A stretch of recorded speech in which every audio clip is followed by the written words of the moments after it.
Richard Pryor was the funniest man alive. That is not an opinion. By 1971, it was something close to a fact. Every comedian in America knew it. Every audience who had ever watched him perform knew it. The man could stand on a stage with nothing. No props, no gimmicks, no costume, and make a room full of strangers laugh until they could not breathe. He was untouchable. And on an afternoon in the spring of 1971, he was sitting on a folding chair in a garage in Los Angeles watching a man break a piece of wood with his bare hand. It should not have meant anything to him. Richard Pryor had no interest in martial arts. He did not train. He did not fight.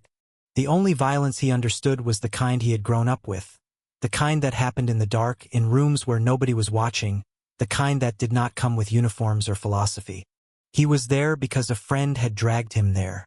He was half interested. He was planning to leave in 20 minutes. He did not leave in 20 minutes. He stayed for 3 hours. And that night, 7 hours after watching Bruce Lee break a wooden board, Richard Pryor walked onto a stage at a club on the Sunset Strip and did something he had never done before. He told the truth. Not the polished truth. Not the shaped for laughs truth. Not the version of the truth that keeps the audience comfortable while sounding dangerous. The real truth. About himself. About his childhood. About the things that had happened to him that he had spent his entire career turning into jokes instead of facing. The audience did not know what they were watching. The other comedians backstage did. One of them, and this detail has been confirmed by multiple sources, turned to another and said, "Something happened to him today. That is not the same man who walked in here." He was right. It was not the same man. Bruce Lee had broken more than a board that afternoon. To understand what happened in that garage, you need to understand Richard Pryor in the spring of 1971. And to understand Richard Pryor in the spring of 1971, you need to understand the lie he was living. By 1971, Pryor was already famous. He had appeared on television. He had done the Ed Sullivan Show. He had a growing reputation as one of the sharpest comedians working. But the act he was doing, the one that had gotten him on television, was not him. It was a version. Clean. Safe. A version that white audiences could watch without discomfort. Modeled carefully on Bill Cosby, warm, unthreatening, universal. Pryor was brilliant at it. He could do that act in his sleep. And every time he did it, a piece of something inside him curled up and went quiet. Because the real Richard Pryor, the one who had grown up in a brothel in Peoria, Illinois, raised by a grandmother who ran the place, beaten by his father, abused in ways he would not publicly discuss for another decade, that Richard Pryor was not safe. That Richard Pryor was a wound walking around in a suit, doing comedy that made everyone laugh except himself. By 1971, the distance between the act and the man had become so large that Pryor was beginning to crack. Drinking. Cocaine. Relationships that lasted weeks. He was miserable, and he did not know how to fix it, because fixing it would mean killing the act. Standing on a stage as the real Richard Pryor. And the real Richard Pryor was terrifying. Not to audiences, to himself. The friend who brought Pryor to the garage was a musician, a session player on the Los Angeles studio circuit who knew everyone. He had been training with Bruce Lee for about a year. Not seriously, casually. Paying less attention to the techniques and more attention to the man. Because the man was the thing. Everyone who spent time around Bruce Lee said the same thing. The techniques were extraordinary. But the actual presence of Bruce Lee in a room was what changed people. The musician had been trying to get Pryor to come for months. Pryor kept saying no, dismissively, with a joke, with a maybe next week, baby that both of them knew meant never. Then one afternoon Pryor was bored. Dangerously bored, the kind that usually led to drugs or trouble. The musician said, "Come with me. 1 hour. If you hate it, we leave." Pryor shrugged. He said, "Fine." That shrug changed everything. If you love Bruce Lee stories, subscribe. I post rare stories every day. The garage was behind a house in a residential neighborhood. Not a professional gym. Not a studio. A garage that had been converted into a training space. Heavy bag in one corner, wooden dummy against a wall, mats on the floor, a few pieces of equipment that looked handmade. Bruce Lee was already training when they arrived. The garage door was open. He was working on the wooden dummy, the rapid-fire sequence of strikes and blocks that sounded, from outside, like someone building something with a hammer. Pryor stood in the doorway and watched for a moment. The musician introduced them.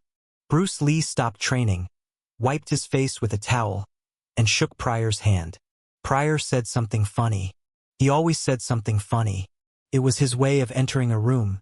Get the laugh first, establish the dynamic, make sure everyone knows that you are the one who controls the energy here. Bruce Lee smiled politely. He did not laugh. Pryor noticed. He always noticed when someone did not laugh. It was data. It told him something about the person. Most people laughed at Richard Pryor because he was Richard Pryor. The ones who didn't were either hostile or honest. Bruce Lee was not hostile. He was just not performing. And Pryor, a man who had spent his entire adult life in the company of people who were always performing, felt something shift. A small adjustment, like walking from a room with music into a room without it. The silence had a weight. And in that silence, Pryor sat down on a folding chair and decided, without quite knowing why, to pay attention. Bruce Lee went back to training. He did not perform for Pryor. He did not adjust what he was doing because a celebrity was watching. He simply continued his routine, the same routine he had been doing before they arrived and would have done whether they were there or not. Pryor watched. He watched the kicks. He watched the hand techniques. He watched the speed, which was impressive but which, on its own, would not have held his attention for long. Richard Pryor had seen impressive things before. Impressive things did not change him. What held his attention was something else. The absence. Bruce Lee, training alone in his garage, had an absence at the center of it that Pryor recognized, because he had been looking for it his entire life. The absence of performance. Bruce Lee was not showing anyone anything. He was not trying to look good. He was not adjusting his expression or his posture or his intensity for an audience. He was simply doing the thing itself. Nothing added. Nothing removed. No gap between the man and the action. Pryor sat there on his folding chair and felt something he had not felt in years. Something so unfamiliar that he did not have a word for it at first. Shame. Not shame at what he was doing with his life. Deeper than that. Shame at what he was not doing. He was watching a man be completely, unapologetically, without any compromise himself. In a garage. On a Tuesday afternoon. With no audience except a musician and a comedian sitting on folding chairs. And Pryor understood, with the sudden, gut-level clarity that comes when a truth you have been avoiding finally catches up to you, that he had never done that. Not once. Not on stage. Not off stage. Not in his relationships. Not in his work. Not anywhere in his entire life. He had always been performing. Even when he thought he wasn't, he was. Even his rebellion was a performance. Even his rage was a character. And Bruce Lee, hitting a wooden dummy in a garage in a residential neighborhood, was not performing at all. He was just there. Completely there. And the difference between being there and performing being there was the difference between Richard Pryor's act and Richard Pryor's life. After about 45 minutes, Bruce Lee stopped and came over to talk. He sat on the floor. Pryor stayed in the chair. The musician leaned against the wall. They talked about simple things at first. Pryor asked questions about the training. Bruce Lee answered directly. No mysticism, no pretension, no performer's flair. Then Pryor asked the question that changed everything. He said, "Do you ever get scared?" It was a throwaway question. The kind of thing you ask someone who breaks boards and fights people. Casual. Light.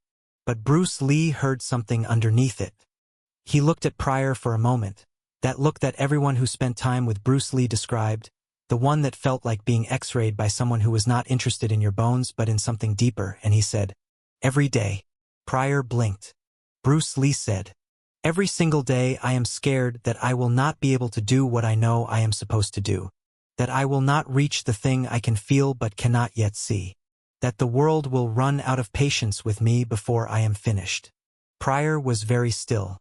Bruce Lee continued. But here is what I have learned. The fear does not go away. You cannot break it the way you break a board. What you can do is stop performing around it. Stop pretending it is not there. Stop building an act on top of it. Because the act, the performance of not being afraid, takes more energy than the fear itself. And it is that energy you need.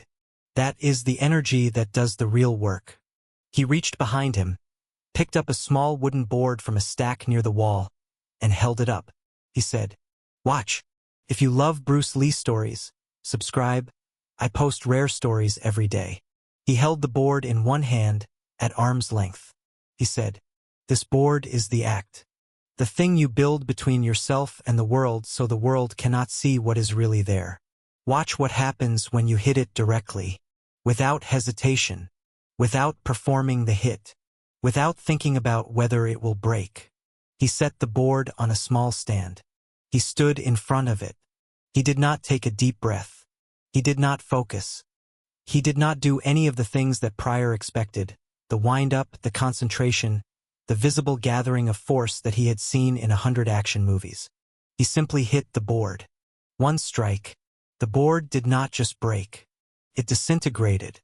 2 pieces flew in opposite directions and hit the walls of the garage. The sound was a crack so sharp it made Pryor flinch. Bruce Lee turned to him. He said, "That is what happens when you stop performing. All the energy you have been using to hold the act together, all the effort it takes to be the version of yourself that everyone expects, that energy is still inside you. It does not disappear. It is just trapped behind the board. And the moment you break it, the moment you stop pretending and hit the thing directly, that energy has nowhere to go except into the truth." Pryor did not say anything. He sat on his folding chair in a garage in Los Angeles, and he did not say a single word for a long time. The musician looked at him and knew, the way friends know, that something had happened. Something that could not be undone. Pryor left the garage about an hour later. He did not say much in the car. The musician drove him home. They listened to the radio. Pryor looked out the window. That night he had a show. A club on the Sunset Strip. Small room. Maybe 80 people. The kind of gig he could do in his sleep. 20 minutes of the safe act, the clean material, the Bill Cosby version of Richard Pryor that everyone was comfortable with. He walked on stage. He looked at the audience. And he threw the act away. Not gradually. Not carefully. Not testing the water with one edgy joke to see how it landed. He threw it away completely. He started talking about his childhood. About the brothel. About his grandmother. About what it was like to grow up in a house where the sounds coming through the walls at night were sounds no child should hear. He talked about his father. About the beatings. About the silence that followed the beatings. The silence that was worse than the violence because at least during the violence you knew where you stood. He talked about being afraid. Not afraid of audiences. Not afraid of failure. Afraid of being seen. The room was very quiet. Not the quiet of discomfort. Not the quiet of an audience that has been made to feel awkward by a comedian who has gone too far. The quiet of recognition. The quiet of 80 people who had all, in their own ways, in their own lives, built an act on top of the thing they were most afraid to show the world. And were watching a man in real time on a stage under a spotlight break it. When he walked off stage, he was drenched in sweat. A comedian backstage said, "What was that?" Pryor looked at him. He said, "That was the first time I have ever done this job." Here is what this story is really about. Richard Pryor went on to become the most influential comedian of the 20th century. His later work, the specials, the albums, the performances that redefined what comedy could be, all of it came from the place he found that night. The place behind the board. He stopped doing the safe act. He started telling the truth with a ferocity and vulnerability that nobody in comedy had ever combined before. Cost him television deals, relationships with managers who wanted the old Pryor back, the comfortable career that was waiting if he just kept pretending. He chose not to pretend. And the reason he chose not to pretend, the moment the choice became inevitable, was an afternoon in a garage watching a man break a board. Bruce Lee never knew what he started that day. He never knew that the thing he said about the act, about the energy trapped behind the performance, would reach inside one of the greatest artists in America and rearrange the entire architecture of his career. He was just telling the truth. The way he always told the truth. Without performing it. Bruce Lee was 32 when he died. Richard Pryor was 65 when he died. One man spent his life breaking boards.